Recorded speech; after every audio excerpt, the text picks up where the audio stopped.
pedindo a inspiração de nossos amigos espirituais e contando com as boas vibrações de vocês, que possamos aproveitar esse momento de reflexão. Nosso tema de hoje é a parábola dos talentos. Essa passagem está no livro de Mateus, no capítulo 25, versículos 14 a 13. E é trazido no Evangelho segundo o Espiritismo, por Allan Kardec, no capítulo 16, item 6. Essa parábola foi contada por Jesus no sermão escatológico ou profético. E esse sermão tanto aparece em Mateus como em Marcos. Essa parábola que fala de acontecimentos futuros, ou seja, da transição planetária. A palavra escatologia, significa o estudo das últimas coisas. E deixa clara a necessidade do nosso dinamismo, que traz como consequência o nosso progresso de dentro para fora. Mas, peço licença para dividir com vocês a motivação de eu ter escolhido esse tema. Porque a minha primeira impressão, quando tomei conhecimento dessa parábola, para variar, não achei muito justa. E lembrando dessa minha reação, foi que escolhi esse tema para falar hoje. Esta parábola faz uma analogia para falar sobre nossas responsabilidades e descrever como será a nossa prestação de contas no reino dos céus. E foi aí que eu não concordei a princípio. Mas os ensinamentos de Jesus precisam fazer sentido para nós. Precisamos procurar compreendê-los para que possamos segui-los sem duvidar deles. Referindo-se ao reino do céu, a parábola começa assim.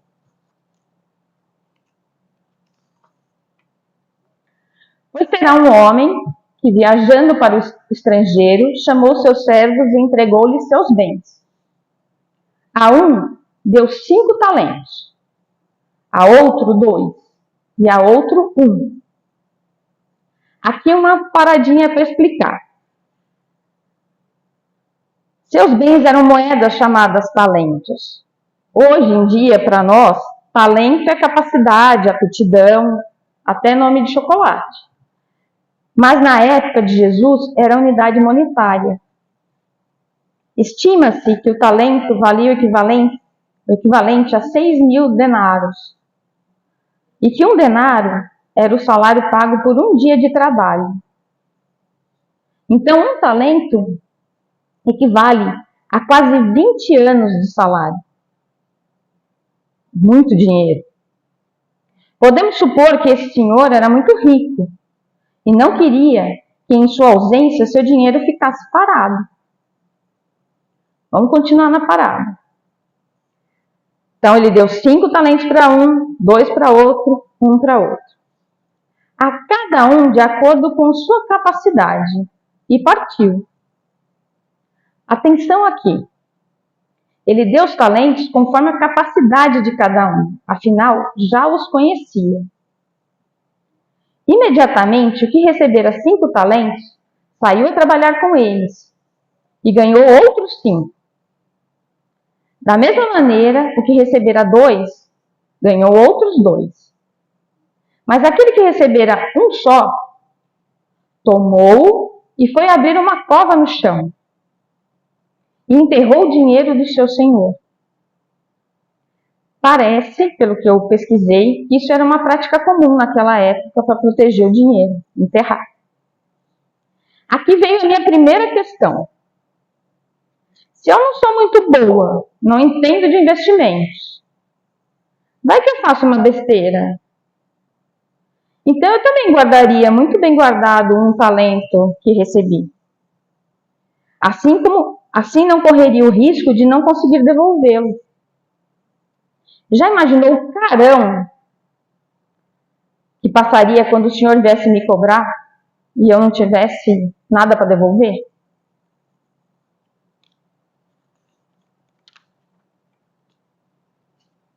Seguindo na parábola. Depois de muito tempo, o senhor daqueles servos voltou e pôs a ajustar contas com eles. Chegando aquele que recebera 5 talentos, entregou-lhe outros 5, dizendo: Senhor, tu me confiaste 5 talentos. Aqui estão outros 5 que ganhei. Disse o Senhor: Muito bem, servo bom e fiel. Sobre o pouco foste fiel, sobre o muito te colocarei. Vem alegrar-te com o teu Senhor. Chegando também o servo dos 2 talentos, disse: Senhor, tu me confiaste 2 talentos. Aqui estão os outros 2 talentos que ganhei. Disse-lhe o Senhor: Muito bem, servo bom e fiel. Sobre o pouco foste fiel, sobre o muito te colocarei. Vem alegrar-te com o teu Senhor. Olha que interessante. O Senhor prometeu confiar bens muito maiores para esses 2 servos. E ainda os convidou a participar da sua alegria, ou seja, comemorar com ele. Por fim, chegando que recebera 1 talento, disse: Senhor, eu sabia que és homem severo. Veja só, o servo considerava o Senhor severo. Aí sim que eu faria o mesmo que o terceiro servo. O cara é bravo, não quero confusão comigo, né? Ainda mais que em casa temos uma regra muito clara e exigida com muito rigor pelos meus pais. Meu pai está aqui como testemunha, é verdade. Você tem que cuidar bem do que é seu e muito melhor do que a do outro. Devolva exatamente como pegou. Isso era regra em casa. Voltando para a fala do terceiro servo, só estou explicando por que eu não concordei a princípio, né? Senhor, eu sabia que és homem severo, que colhes onde não semeaste e ajuntas onde não espalhaste. Espertinho esse Senhor, né? Colhe onde não planta, ajunta onde não espalha. Essa era a visão do servo, e até aquele momento, minha também. Importante aqui também levar em consideração que esse servo já conhecia seu Senhor. Deveria ter se preparado e não dar desculpas. Qualquer semelhança com o nosso comportamento, inclusive com o meu, não é mera coincidência. E o servo continuou sua explicação. Assim, amedrontado, fui enterrar o seu talento no chão. Aqui tens o que é teu. A isso respondeu-lhe o Senhor: servo mau e preguiçoso, sabias que colho onde não semeei e que ajunto onde não espalhei? Pois então devias ter depositado o meu dinheiro com os banqueiros, e ao voltar receberia com juros o que é meu. E aí o Senhor falou: tirai-lhe o talento que tem e dai àquele que tem 10. Porque a todo aquele que tem será dado, e terá em abundância. Mas daquele que não tem, até o que tem lhe será tirado. Agora complicou de vez. Quanto ao servo inútil, lançai-o fora, nas trevas. Ali haverá choro e ranger de dentes. Imagina quando eu cheguei nesse final. O quanto eu estava apavorada. Além de ficar sem o talento, ainda iria ser mandada para as trevas. Mas, conforme vamos conhecendo a mensagem de Jesus, percebemos que Ele quer que busquemos nossa evolução, nossa melhora contínua. Então, buscando os esclarecimentos necessários, meu entendimento atual dessa parábola ficou assim. O Senhor é Deus. Os servos somos nós, a humanidade. Isso eu já tinha entendido, né? Os talentos são os bens e recursos que Deus nos concede na encarnação atual, para serem empregados em benefício próprio e de nossos semelhantes. E o servo improdutivo? É aquele que não faz falta quando é retirado do trabalho, que cumpre apenas a obrigação. Emmanuel, no livro Pensamento e Vida, define: O amor começa onde o dever termina. O servo improdutivo, então, somos nós, quando perdemos oportunidade nesta encarnação de promover nosso autodesenvolvimento. Quando não fazemos falta se formos retirados do trabalho. E será que o senhor da parábola não poderia ter ele mesmo levado os talentos aos banqueiros? Tinha dinheiro, tinha banqueiro. Por que ele pediu para os servos cuidarem do dinheiro? Aqui fica claro que Deus nos dá a oportunidade de desenvolver nossos potenciais para ficarmos com o mérito dessa conquista. Serão essas conquistas que poderemos levar conosco quando deixarmos essa encarnação. Aqui vejo 2 pontos muito importantes para a nossa reflexão. O que são esses talentos que nascemos com eles? Será que estou olhando bem para mim? Será que já busquei em mim todo o meu potencial? Ou estou perdendo mais tempo olhando para os outros?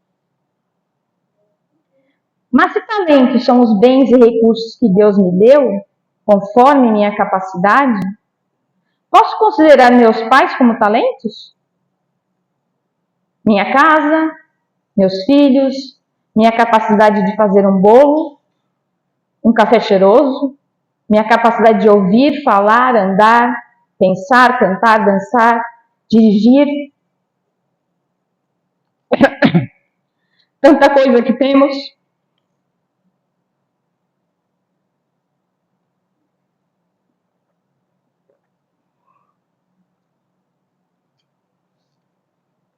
Mas precisamos lembrar que esses bens e recursos que poderíamos não ter, ou até mesmo perder a qualquer momento, precisam ser usados em nosso benefício e para o benefício de nossos semelhantes. Alguns exemplos que coloquei aqui para que eu ouça bem. Afinal, meu ouvido é o mais próximo da minha boca. Posso saber fazer um bolo, posso ter os ingredientes, mas ter preguiça e não fazer. Posso saber dirigir, ter carro, mas não ser capaz de oferecer uma carona. Posso ter boas pernas para correr e usá-las para fugir, ao invés de socorrer alguém. Posso ter olhos, enxergar bem, mas não querer ler bons livros. Posso vir aqui no centro espírita e dedicar mais tempo observando as pessoas do que aproveitar este ambiente tão preparado para nos receber. Na realidade, Jesus nos mostra, nesta parábola, que os recursos são dados a cada um conforme suas capacidades. Não tenhamos dúvida disso. Minha avó usava uma expressão muito boa para exemplificar isso. Deus não dá frio maior que o cobertor, filha. Tudo o que precisamos para a nossa evolução neste momento de nossa vida está aqui conosco. A saúde ou a falta dela? O dinheiro ou a falta dele? A família ou a ausência dela? E quando nos negamos a usar esses talentos, somos nós que perdemos. Por isso que a parábola diz que, mas daquele que não tem, até o que tem lhe será tirado. Do que Jesus estava falando aqui? Da vontade, da coragem, do dinamismo. Na próxima vida, muito provavelmente voltaremos sem esses recursos para poder valorizá-los. Para ilustrar essa situação, podemos usar o texto Posições, que se encontra no livro Contos Destes de Outra Vida, de Humberto de Campos. Eu vou pedir licença para ler também esse texto, porque é muito esclarecedor. Há longo tempo, compareceram no tribunal divino 2 homens recém-chegados da terra. Um trazia o sinal da muleta em que se apoiara. Outro mostrava as marcas da coroa que lhe havia adornado a cabeça. Fariam prova de humildade para voltarem ao mundo ou seguirem além. Postos, um a um, na balança, O primeiro acusou enorme peso. Era ainda presa fácil de lutas inferiores, parecendo balão cativo. O segundo, no entanto, revelava grande leveza. Poderia viajar em demanda dos cimos. Inconformado, contudo, disse o primeiro, o da muleta. Onde a justiça divina? Fui mendigo paupérrimo, enquanto ele, indicando o outro, enquanto ele era rei. Passei fome, ao passo que muita vez o vi no banquete lauto. Esmolava na rua, avistando-o na carruagem. Conhecia a nudez, reparando-o sob manto dourado, quando seguia em triunfo. Vivia entre os últimos, ao passo que ele sempre aparecia como o primeiro entre os primeiros. O outro baixou a cabeça humilhado e em silêncio. Mas o amigo sereno, que representava o Senhor, falou persuasivo. Viste-o na mesa farta, mas não lhe percebeste os sacrifícios ao comer por obrigação. Notaste-o de carro, entretanto, não lhe observaste o coração agoniado de dor, ante os problemas dos súditos, a quem devia assistência. Fitaste-o sob dourado manto, nos dias de júbilo popular. Todavia, não lhe contemplaste as chagas de sofrimento moral, diante das questões insolúveis. Conheceste-o entre os maiorais da terra. Entretanto, não sabes quantos punhais de hipocrisia e de ingratidão trazia gravados no peito, embora fosse obrigado a sorrir. Além disso, na posição de soberano, poderia ferir e não ferir, humilhar e não humilhou a ninguém, prejudicar e não prejudicou, deserdar e não deserdou. Na situação de mendigo, não foste lançado a semelhantes problemas da tentação. Diante do companheiro triste, o ex-monarca recebeu passaporte para a ascensão sublime. Sozinho e em lágrimas, perguntou então o ex-mendigo. E agora? O ministro Angélico abraçou-o, sensibilizado, e informou. Agora renascerás na terra e serás também rei. Acho que isso aqui explica bem aquilo que a parábola diz, que daquilo que a gente não tem, a gente ainda vai ser tirado, né? Então, o importante é ter essa consciência, esse conhecimento, essa certeza que agora eu tenho. Afinal, a grandeza da obra não está no tamanho, e sim no esforço que empenhamos nela. O outro ponto que eu também gostaria de chamar a atenção, Jesus nos pede vigilância para não perdermos as oportunidades diárias que recebemos. Todos os dias podemos considerar que recebemos 24 talentos, que nos são confiados para que façamos bom uso deles. Assim, não teremos medo de nos arriscar em dar o primeiro passo para usar nossos talentos e trazer os benefícios desta conquista para as nossas vidas e a de nossos semelhantes. Estudando as epístolas do apóstolo Paulo, percebemos que primeiro Deus age em nós e depois nos tornamos ferramentas em sua obra. Creio que isso seja o que Jesus quis dizer quando descreveu o Senhor da parábola como alguém que colhe onde não semeia e ajunta onde não espalhou. E quando nos tornamos servos produtivos, quando fazemos multiplicar os recursos recebidos, somos nós os semeadores do Senhor. E quando isso acontece, somos convidados a participar da alegria do Senhor. Deixamos de ser servos e passamos a ser herdeiros, como filhos. Como o Senhor da parábola diz, muito bem, servo bom e fiel. Sobre o pouco foste fiel, sobre o muito te colocarei. Vem alegrar-te com o teu Senhor. Então, dessa parábola, eu acho que a gente pode resumir alguns pontos. O servo mau é negligente e perverso e não assume sua responsabilidade, pois culpa o seu senhor de severo, de colher onde não planta e juntar onde não espalhou. Ele alega que seu senhor cobra sobre aquilo que não tem direito de exigir, mas na realidade ele estava dando desculpas por não ter se esforçado.